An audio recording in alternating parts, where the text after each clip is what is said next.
आप देख रहे हैं लाइव वायर। मैं हूं आपके साथ रवि शर्मा। जम्मू कश्मीर की बात करें तो पिछले कुछ दिनों में लगातार ये देखा जा रहा है कि जो महिलाएं हैं, जो युवतियां हैं, उनके द्वारा आत्महत्या भी की जा रही है। और बहुत से केसेस ऐसे भी आते हैं जो रहस्यमय परिस्थितियों में जब मौत होती है और उसके बाद जो ससुराल पक्ष के लोग हैं उनका ये कहना होता है कि जो महिला है उसने आत्महत्या की है, लेकिन जो मायका पक्ष होता है उनका लगातार ये आरोप होता है कि उनकी हत्या की गई है। और पिछले कुछ दिनों में बहुत से केसेस जो हैं वो आए हैं। और अभी एक दिन पहले की बात करें तो रामबन इलाके में एक 19 वर्षीय जो युवती थी उसने आत्महत्या कर ली अपने ही घर के पास कहीं पर जाकर। और ये एक चिंताजनक बात जो है वो है, क्योंकि महिलाओं की बात करें तो एक तरफ महिलाओं को सशक्त बनाने की बात जो है वो की जाती है, लेकिन इस समय हम बातचीत करेंगे। और बातचीत करने के लिए हमारे साथ भारतीय जनता पार्टी की प्रवक्ता रजनी सेठी जी हैं। और इनने कुछ इनिशिएटिव लिए थे इस चीज़ को लेकर। जानेंगे इनसे कि क्या इनिशिएटिव इन्होंने लिए और क्या क्या कार्य इन्होंने पहले किए और क्या अब ये आगे करने जा रही हैं, इस सब पर हम इन्हीं से चर्चा करेंगे। मैम, सबसे पहले तो स्वागत है आपका। धन्यवाद जी। रजनी मैम, जिस तरह से देखा जा रहा है पिछले कुछ समय में, ये बेहद दुखद है कि कई जानें जो हैं वो चली गई हैं। 10 से 15 जानें लगभग पिछले 2-2.5 महीने की बात करें तो उसमें गई हैं। किस तरह से आप सबसे पहले इसको देखती हैं? ये वाकई एक चिंता का विषय है। लगातार पिछले 1-1.5 महीने से हर दूसरे तीसरे दिन अपनी 1-2 बहनों ने या तो सुसाइड किया है या तो उनको ससुराल पक्ष ने मार दिया है। महिला मोर्चा की पूर्व अध्यक्षा रही हूँ, फील्ड में काम किया है और महिलाओं की समस्याओं को बड़ी अच्छी तरह से जानती हूँ। कोई भी महिला ऐसा कदम नहीं उठा सकती जब तक उनके ऊपर कोई प्रेशर ना हो, जब तक वो हैरासमेंट की शिकार ना हो। मैंने एक शुरुआत की है और समाज का पूरा सहयोग मिल रहा है मुझे। शुरुआत की है कि भाई उन बहनों को इंसाफ मिले, शुरुआत की है कि जो दोषी हैं उनको सज़ा मिले, और शुरुआत की है उन माता पिता को समझाने की कि अपनी बच्चियों का साथ दें। ये शुरुआत अभी की है, आगे देखते हैं क्या कर सकते हैं। मैम, आप फील्ड में भी गई हैं और जहां तक हमारी जानकारी है लगभग 8 से 10 परिवारों से आप मिलकर आई हैं, जो अलग अलग दूर दराज के इलाकों में भी जिनकी मौत वाक़या हो गई थी। वहां पर जाकर आपने देखा, क्योंकि अक्सर 2 पक्ष हमने कहा, एक मायका पक्ष और एक ससुराल पक्ष। मायके पक्ष का हमेशा ये आरोप होता है कि उनकी हत्या की गई है और ससुराल पक्ष का ये आरोप होता है कि उन्होंने आत्महत्या कर दी है। तो आपने जब फील्ड में गए, आप लोगों से मिले, जो आपने वहाँ पर देखा, आपने क्या वहाँ पर जाना, आपको क्या लगा कि ज़्यादातर मामलों में क्या होता है? मुझे लगता है कि जितने भी केसेस मैंने देखे हैं, चाहे वो ईवा रैना का मसला हो नगरोटा का, चाहे मथवार का, मैं कल गई थी, लगभग 20 से 30 की एज की ये बच्चियां हैं जिनके साथ ऐसा हुआ है।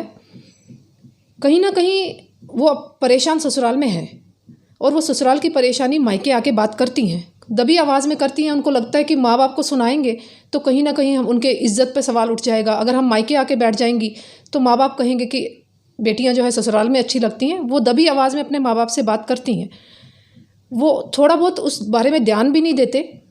दूसरी चिंता ये है कि वो ससुराल में अगर खुश हो, ससुराल वाले उसको इतना दुखी कर देते हैं कि या तो वो खुद सुसाइड कर देती है या तो ससुराल वाले मतलब उसके मारने के बाद उसको सुसाइड घोषित कर देते हैं। तो ये चिंता का विषय है कि एक माँ जो उस बच्ची की सास है, वो भी एक महिला होते हुए इन सभी हरकतों को कैसे कर पाती है, ये चिंता मुझे हो रही थी उन एरियाज़ में जाके।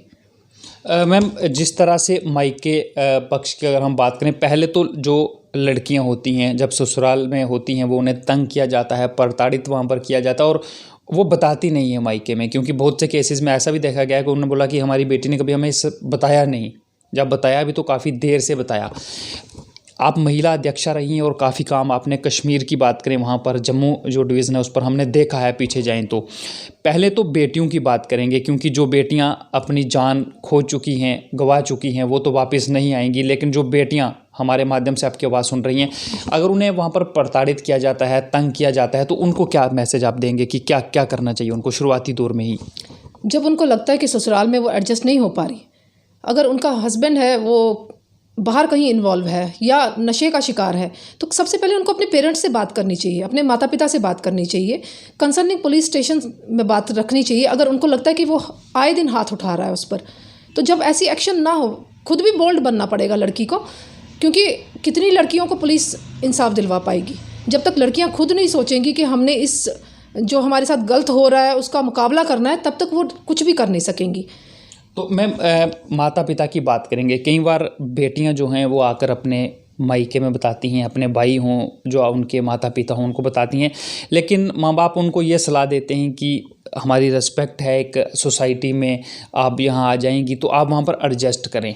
मतलब फिर घूमा फिरा कर उनको ये कहा जाता है कि आप वहीं पर एडजस्ट करें, वहाँ पर भेज दिया जाता है कि चुप रहें आप। इस पर आप माँ बाप को क्या क्या सलाह देंगे? क्योंकि एक बार तो वो ये कह देते हैं, लेकिन उसके थोड़ी ही देर बाद जब इस तरह के हालात बन जाते हैं तो उनको खामियाजा इसका भुगतना पड़ता है कि अपनी बेटी जो है उसकी जान ही चली जाती है।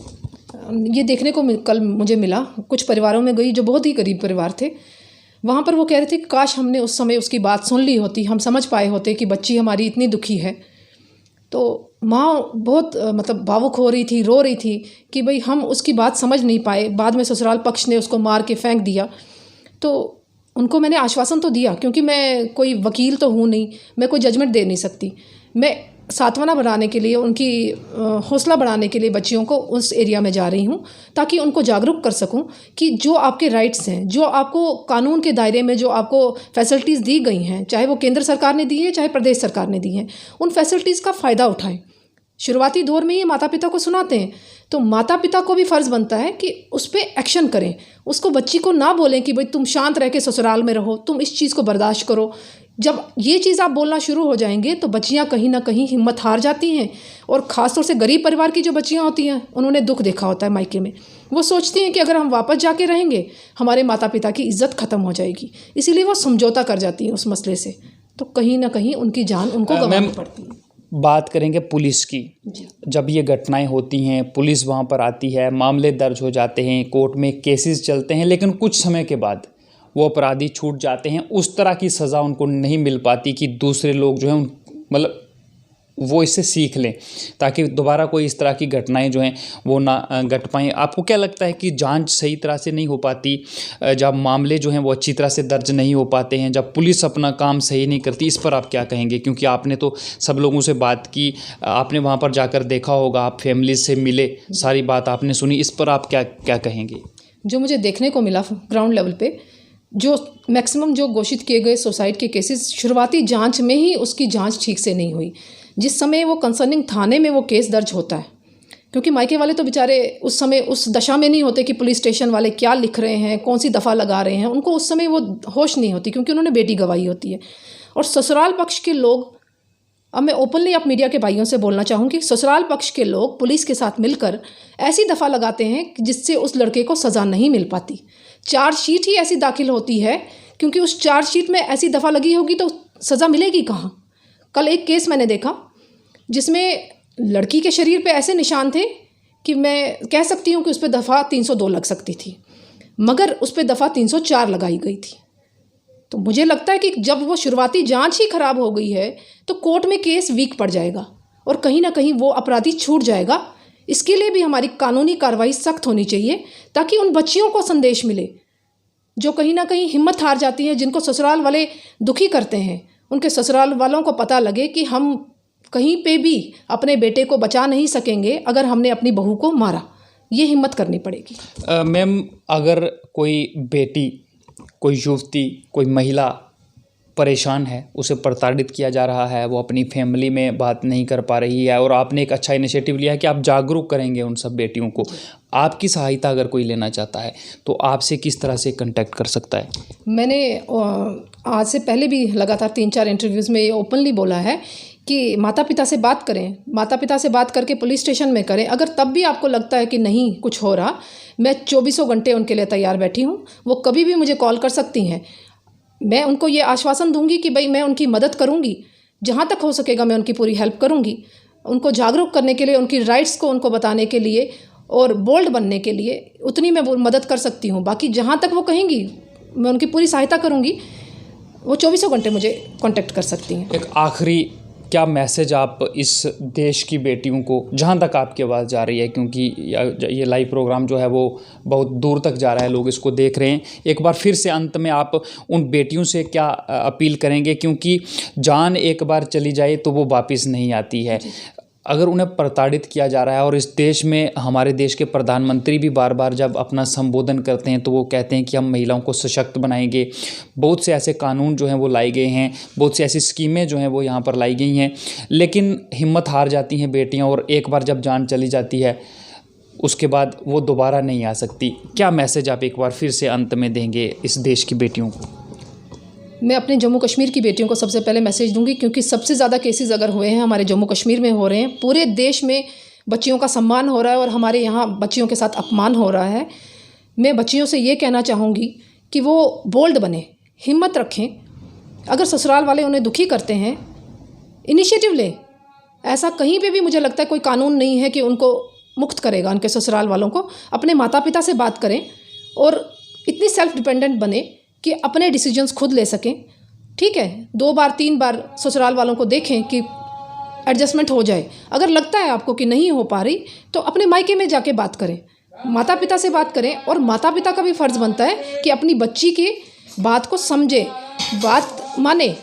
इसीलिए मैं निवेदन बच्चियों से करना चाहूँगी कि भाई आने वाले समय में कभी भी मेरी ज़रूरत हो, मुझसे जुड़ना चाहें, मुझसे मिलना चाहें तो कभी भी वो आ सकती हैं। तो इतना निवेदन करूँगी। चलिए रजनी, बहुत बहुत शुक्रिया हमसे बातचीत करने के लिए। धन्यवाद जी। ये थी हमारे साथ रजनी सेठी जी, जो कि प्रवक्ता हैं भारतीय जनता पार्टी की। और जिस तरह से ये कुछ मौतों, रहस्यमय परिस्थितियों में कुछ मौतों के मामले सामने आए, जिसमें कुछ युवतियों ने आत्महत्या कर ली और कुछ जो उनके मायके पक्ष के लोग थे उन्होंने ये आरोप लगाए कि हत्या जो है वो उनकी कर दी गई है। उसके बाद इन्होंने एक अच्छा कदम उठाया कि ये लोगों के बीच गई और उन सब परिवारों से ये मिली और जागरूक करने की कोशिश इन्होंने की, जो युवतियां हैं, जो महिलाएं हैं उनको। और इनका ये कहना है कि अगर युवतियां जागरूक हो जाएंगी तो वो इस तरह की हिम्मत नहीं हारेंगी और ये मौतों का आंकड़ा जो है वो कम हो सकता है। और इसके बाद उम्मीद की जा सकती है कि इस तरह की घटनाएं सामने ना आए। लेकिन एक अहम चीज़ इन्होंने ये भी कही है कि इस तरह की घटनाएं लगातार जब हो रही हैं और जब सज़ा ही नहीं मिलेगी, किसी को सख्त सज़ा नहीं मिलेगी, तो इस तरह के मामले बढ़ते जाएंगे। क्योंकि अगर एक भी व्यक्ति को सही तरह से सख्त सज़ा मिल जाए तो दूसरे लोग इस तरह का काम करने के पहले 100 बार सोचेंगे कि वो इस तरह का काम करें या ना करें। और पुलिस पर भी थोड़ी सी सवालिया निशान जो हैं वो उठते हैं इस पर। इन्होंने कहा है कि जिस तरह से इन्होंने लोगों से बात की वहाँ पर, क्योंकि पुलिस द्वारा जो धाराएं वहाँ पर लगाई जाती हैं शुरुआती दौर में, वो धाराएं जो हैं वो उस तरह की नहीं होती कि उन लोगों को सज़ा जो है वो मिल सके। अब कारण क्या होता है ये तो पुलिस बेहतर जानती है। और अगर पुलिस भी अपना काम सही तरह से करे, पूरी ईमानदारी से करे तो उन लोगों को, जो आरोपी होते हैं, उनको सज़ा दिलाने में ज़्यादा वक्त नहीं लगेगा और उनको सज़ा ज़रूर होगी और इन मामलों में जो है वो कमी हो सकती है। Ravi Sharma, live wire, Jammu.